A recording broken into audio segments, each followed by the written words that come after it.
दिन भर की खबरों और उनके ऊपर तबसरों के साथ हाजिर हैं। मेरे साथ हैं स्पेशल क्राइम्स रिपोर्टर अहमद, जो पाकिस्तान से हमें खबरें देते हैं। मैं उनके पास चलता हूँ। जी बताइएगा, गिरफ्तारी हो गई है, गिरफ्तारी के बाद हंगामे शुरू हो गए हैं, तो क्या देख रहे हैं? कौन कौन सी गलियां बंद कर दी हैं? जमान पार्क में अब क्या होगा? सारे लोग उठ के चले जाएंगे क्योंकि आप लाहौर में रहते हैं। जी, जो अभी तक की ताज़ा सूरत हाल है उसके मुताबिक सलमान पार्क के अतराफ की तमाम सड़कों को पुलिस ने कंटेनर्स और गाड़ियां खड़ी करके बंद कर दिया है। अच्छा। और जो पीटीआई की क़यादत है उन्होंने अपने कारकुनान को सलमान पार्क में इकट्ठा होने के लिए कहा था। तो माल रोड जो है वहाँ पर भी मुजाहरे हो रहे हैं। इस तरह लाहौर के अंदर को 3 से 4 जगह है मेन, जहाँ पे माल रोड है, अकबर चौक है, लबर्टी है, गुलबर्ग है, टाउनशिप है। वहाँ पर शदीद मुजाहरे जारी है। वहाँ पर पुलिस पर पथराव भी किया गया है और पुलिस जो है वो दूसरे कारकुनान पर शेलिंग भी कर रही है और इसी तरीके से वाटर कैनन का भी इस्तेमाल किया जा रहा है। तो मुख्तलिफ अतराफ में लाहौर के अंदर पुलिस के साथ पीटीआई के कारकुनान की झड़पें अभी तक जारी है। और इसी तरह ये भी इतलात मिली है कि कारकुनान जो बड़ी तादाद में जमान पार्क के पार पहुंच रहे हैं और उनमें से ये बात भी सामने आई है कि उनका ये एक अलामिया है कि जब तक हमारे कायद को, हमारे चेयरमैन को रिहा नहीं किया जाता, पूरा शहर बंद कर दिया जाएगा। इसी इतराफ में लाहौर से बाहर जो रोड है, जीटी रोड है, शादरा चौक है, बाबू साबू है और इसी तरह जो शेखुपुरा रोड है, उन तमाम अतराफ की रोड्स को भी बंद कर दिया गया है। तो अभी फिलहाल जो तमाम मुजाहिरीन है जो लाहौर के अंदर भी है और जो लाहौर के बाहर भी है, उन्होंने तमाम अतराफ की रोड्स को बंद कर दिया है। इसी तरह कराची से भी इतलात मिल रही है कि वहाँ पर भी, फैसलाबाद में भी, सरगोदा में भी मुजाहरे जो है वो जारी है। तो बात तो ये लग रही है कि अब फिलहाल जो सारा मुल्क है वो यरगमाल बन चुका है इस वक्त। तो उनकी तो एक ही डिमांड है कि हमारे चेयरमैन को रिहा किया जाए ताकि फिर हम यहाँ से उठेंगे, वरना हम यहीं पर मुल्क को बंद करके बैठेंगे।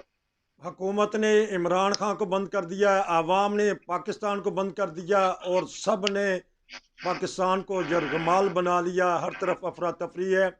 ये बता रहे हैं रिपोर्ट, कोई ज़ख्मी होने की या शदीद ज़ख्मी होने की या कोई और मज़ीद गिरफ्तारी की खबर आई है? जी, फिलहाल जब माल रोड के ऊपर पुलिस की भारी नफरी ने रोड जो है उसको खुलवाने की कोशिश की, तो उस वक़्त जो पीटीआई के मुश्तल कारकुनान थे उनकी एक गाड़ी वाले के साथ तसादम हुआ है। उन्होंने गाड़ी वालों को शदीद सदुकोब किया है और तशद्दुद का निशाना बनाया है। इसी तरह 2 गाड़ी वाले अफराद थे, उन्होंने पीटीआई के एक कारकुन को पकड़ा और शदीद सदुकोब किया है। इसी तरह जब पुलिस के ऊपर पथराव किया जा रहा था, तो पथराव की वजह से 2 पुलिस एहलकार जो है वो ज़ख्मी हुए हैं।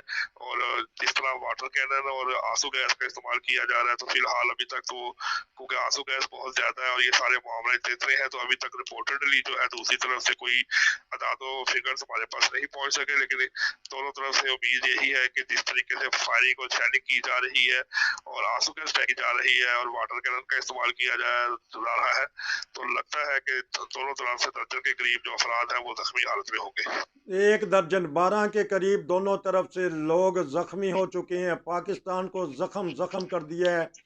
इन हालात में ये बताइएगा, उनकी अहलिया पे भी हाथ डाला जाएगा? खातून अव्वल पे भी कोई पकड़ा जाएगा क्योंकि वो भी इस मुकदमा में नामजद हैं? जी, बिल्कुल, उनको मतलब भी यही कार्रवाई है। देखिए, अब जैसे गवर्नमेंट ने एक पॉलिसी की है कि उनको वहाँ पर एक केस में अपनी या पूरी ज़मानत में तौसीह के लिए जब वो वहाँ पहुँचे हैं, तो रेंजर्स ने बायोमेट्रिक करने के लिए वो रजिस्ट्रार के दफ्तर में बैठ के बायोमेट्रिक करवा रहे थे, तो वहाँ पर उसका दफ्तर तोड़ के उनको वहाँ से ज़बरदस्ती सदुकोब करके रेंजर्स ने गिरफ्तार कर ली। तो इसका मतलब है रेंजर्स जो है वो वज़ारत दाखिला के अलावा वज़ारत दिफा के अंडर काम करती है। तो रेंजर्स को ये एक अनलिमिटेड इख्तियारात जो है वो किसी ने दिए हैं, तो रेंजर्स ने वो दफ्तर तोड़ के रजिस्ट्रार का तो वहां पर चले गए हैं। बज़ाहिर तौर पे तो उन्होंने एक कानून की हुक्मतुली की है, क्योंकि जब आप अदालत के रूबरू बंदे को पेश करते हैं तो वहां पर आपको गिरफ्तार करने का ऑर्डर नहीं था। अच्छा। जबकि चीफ जस्टिस साहब ने अब से कुछ देर पहले ये मालूम हुआ है कि चीफ जस्टिस साहब ने प्रोसिक्यूटर जनरल नैब को, चेयरमैन नैब को अपनी अदालत में तलब किया है। उनको ये पूछा गया है कि आप जो है वो मेरे दफ्तर में पहुंचे और मुझे चैम्बर में आके बताएं कि आपने ये सारी बातें किसी माँ पर की है और किसके कहने पर की है, ताकि इस बात का इजिया लिया जा सके कि ये सारा काम क्यों किया गया है। तो अभी जो है वो मुल्क एक तसादम की सिचुएशन में है।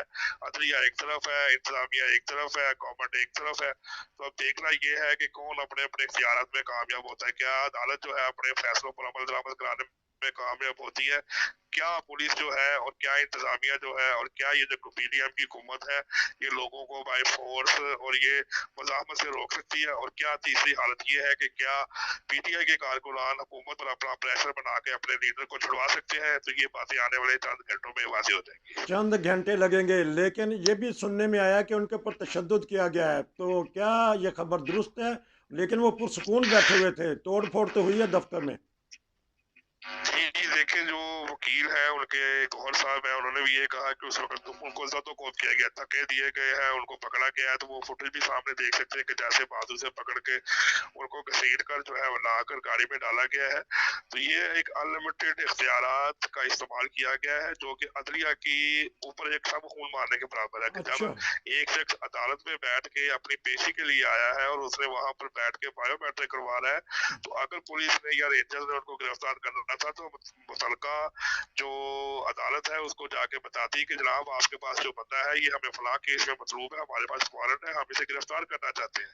ना कि ये बात है कि आप एक अदालत में केस के लिए बैठ के जमानत के लिए बैठे और दूसरे वहां पर शब खून मार के आपको जबरदस्ती जदोकुम करके गाड़ी में बैठा के नामलूम मुकाम पे मुंतकिल कर दे। तो ये एक बात मुनासिब बिल्कुल नहीं है। तो ये एक इसी तरह की कोशिश की जा रही है कि किसी न किसी तरीके से इमरान खान साहब ने भी एक सोशल मीडिया पे पैगाम दिया था जिसके अंदर उन्होंने ये बात वाज़ेह तौर पे की थी कि मुझे गिरफ्तारी का कोई खौफ नहीं है। अगर इनके पास कोई ये गिरफ्तारी का ऑर्डर है या कोई वारंट गिरफ्तारी है तो मुझे दिखाए, मैं गिरफ्तार होने के लिए तैयार हूँ। जी। लेकिन वहां पर इतनी फोर्स को बुलाना, इतने लोगों को इकट्ठा करना और इतने पैसे जाया करना, ये जानबूझ के एक मुल्क में इंतजार की सिचुएशन पैदा कर रहे हैं। इमरान खान साहब ने लाहौर से इस्लामाबाद जाते हुए पहले सोशल मीडिया पे एक वीडियो बयान रिकॉर्ड करवाया था जिसके अंदर ये बात उन्होंने वाज़ेह तौर पे कही थी कि अगर मुझे गिरफ्तार करना है तो मुझे वारंट गिरफ्तारी दिखाए, मैं खुद गिरफ्तारी देने को तैयार हूँ। जी। मुझे आपने पकड़ना चाहते हो तो पकड़ ले, अगर आप मुझे मारना चाहते हो तो मार ले, लेकिन ये बात याद रखें मैं अपनी गिरफ्तारी देने के लिए तैयार हूँ। अगर मेरी मौत आपके हाथ से लिखी हुई है तो मैं तब भी तैयार हूँ। अच्छा। लेकिन क्या इसके बाद आप अपने आप को इस मामले के लिए तैयार रखेंगे? तो एक शख्स तो वहां जाने से पहले अपने आप को एक चीज को बयान करके सामने रख रहा है, तो उसके बाद भी हालात और वाकयात और अदालतों के ऊपर शबकुल मानना एक बड़ी अजीब सी बात है। तो देखना ये है कि अब कौन सा अदालत है ज्यादा ताकतवर है, क्या अदलिया अपने फैसलों का इख्तियार इस्तेमाल करते हुए इमरान खान साहब को रिलीफ दे सकती है, और क्या पीडीएम की हुकूमत दूसरों के साथ मिलकर बाय फोर्स इस हुकूमत को और इनके लीडर की लीडरशिप को दबा सकती है। अब इस मामले को है जो आने वाले कुछ घंटों बाद या एक दो दिन में बात वाली पोजीशन सामने आ जाएगी। आपने बहुत बड़ी बात कर दी है, शब खून मारा है सिक्योरिटी इदारों ने अदालत के ऊपर। अदालत के ऊपर एक अदालत लगा दी गई है। तो क्या कहते हैं कि अपोजिशन वाले क्या अब सोचेंगे कि बयानबाजी आ रही है अपोजिशन की तरफ से? अपोजिशन से मतलब है हुक्मरानों की तरफ से। जी जी, अभी थोड़ी देर कबल वज़ीर दाखिला राना फरहान ने एक प्रेस कॉन्फ्रेंस की है जिसमें उन्होंने आके यही कहा है कि शहजाद अकबर ने और लोगों ने वहां पर जो जगह खरीदी थी तो एक जगह के ऊपर जो अलकादर ट्रस्ट है जी। उसके ऊपर उसको गिरफ्तार किया गया है ताकि उसने वो जगह किसी को क्यों दी है। जी। तो ये बात इस तरह की तो नहीं होती कि किसी को जगह देने से गिरफ्तार किया जाए। सबसे बड़ा जो हवा था वो राना सनाउल्लाह और पीडीएम हुकूमत के लिए इमरान खान साहब थे। उनका मेन मकसद था कि आप इस बंदे को गिरफ्तार करें, जी। इसको नाअहल करार दें, इसको डराएं, इसको धमकाएं ताकि ये अपनी पार्टी से पीछे हट जाए और हम उसके बाद अपनी मर्जी का इलेक्शन करवा के अपनी मर्जी से अपने आप को नामजद कर सके। वो इस बात को अच्छी तरह जानते हैं कि अगर ये बंदा, अगर ये लोग, अगर ये फ्री एंड फेयर इलेक्शन हो गए तो इमरान खान साहब एक भारी अक्सरियत के साथ हुकूमत करेगा और किसी को मौका नहीं देगा। लेकिन ये बात हुकूमत को, अदलिया को और बाकी लोगों को और इंतजामिया को और अदालों को बर्दाश्त नहीं हो रही, जिसकी वजह से सारा काम किया गया। तो ये बात का इंडिया तो पहले भी दिया जा चुका था कि मुझे गिरफ्तार किया जाएगा, मुझ पर 2 कातिलाना हमले हुए हैं। तो बहरहाल अब अदालत का ये फैसला है कि अदालत का ये जो शब खून मारा गया है, अब ये देखना है कि हाँ, सुप्रीम कोर्ट जो चीफ जस्टिस है वो इस बात का क्या नोटिस लेते हैं और इसको किस तरीके से बात को पेश करते हैं। अच्छा, आपका मतलब है सुप्रीम कोर्ट ने भी एक्शन ले लिया? खबरें तो ये थी कि इस्लामाबाद हाई कोर्ट ने एक्शन लिया। जी, इस्लामाबाद देखिए ये जो सारे मामला हो रहे हैं ये भी तो इस्लामाबाद चीफ जस्टिस जो है उनके नोटिस में है सारा कुछ। जी। ये तो इस्लामाबाद हाई कोर्ट जो है वहां पर अपनी आज की बेल को एक्सटेंड करवाने के लिए वहां पेश हुए थे जहां पर ये सारा वाकया हुआ है। जी। इससे पहले भी अदलिया के जो चीफ जस्टिस हैं उन्होंने एक अपना कॉल प्रोग्राम में तकरीर करते हुए कहा था कि अदलिया आइन की बालादस्ती के लिए उसका साथ देना चाहिए और ये तमाम वो लोग हैं जो आइन की बालादस्ती को को मलहूज़ खातर रखते हुए काम कर रहे हैं। लेकिन जब इमरान खान हक की आवाज़ को के साथ वहाँ पर आया है और इस बात को लेके चल रहा है, तो उसको फिर एक मामले में फँसाकर दूसरे तरीके से सामने पेश करना, ये सब उस अदलिया की भी खिलाफ वर्जी है, उस कानून की भी खिलाफ वर्जी है, उस आइन की भी खिलाफ वर्जी है। ये लोग अपनी मर्जी का कानून बनाना चाहते हैं, अपनी मर्जी की अमेंडमेंट करना चाहते हैं। इनकी यही कोशिश है कि किसी ना किसी तरीके से अवाम जो है वो बाहर ना निकले, अवाम को बाज़ोर रोक ले और गवर्नमेंट जो है वो इमरान खान को नाअहल करार दे दे, उसको गिरफ्तार कर ले, और जो पीछे पाकिस्तान की कौम है, ये जो लोग हैं, वो उसको हम अपने तरीके से दबा कर, उनको लाठीचार्ज करके उनको पकड़ के तो दबा लें, ताकि हम ये कह सके कि इस बंदे ने करप्शन की थी, अब हम इलेक्शन करवा लेते हैं और ये हमारा रिजल्ट है। तो ये एक बहुत बड़ी साजिश है जिसको करने के लिए ये लोग सारा इम्प्लीमेंटेशन कर रहे हैं। अब तो लड़ाई हुकूमत की और एक दूसरी सियासी जमात की नहीं है, अब तो लड़ाई अदारों की है कि अच्छा। क्या फौज अपना इख्तियार रखती है, क्या अदलिया अपना कानून रखती है। अगर ये तमाम अदारे, तमाम लोग अपनी अपनी जगह पर कार्रवाई करते, तो आज इस मुल्क की इस तरह की हालत ना होती। आज इस वक्त मुल्क की हालत ये ना होती। ये थे क्राइम्स रिपोर्टर हमारे अहमद, वो मुकम्मल तफसील के साथ बता रहे थे कि किस तरह अदालत के ऊपर शब खून मारा गया। आपका बहुत शुक्रिया। आपसे दोबारा रब्ता करेंगे और नई ताज़ी सूरत हाल पर आपका तबसरा और ख़बरें लेंगे। ये था आज का स्पेशल तबसरा। नसीर को इजाज़त दिए। शुक्रिया जी।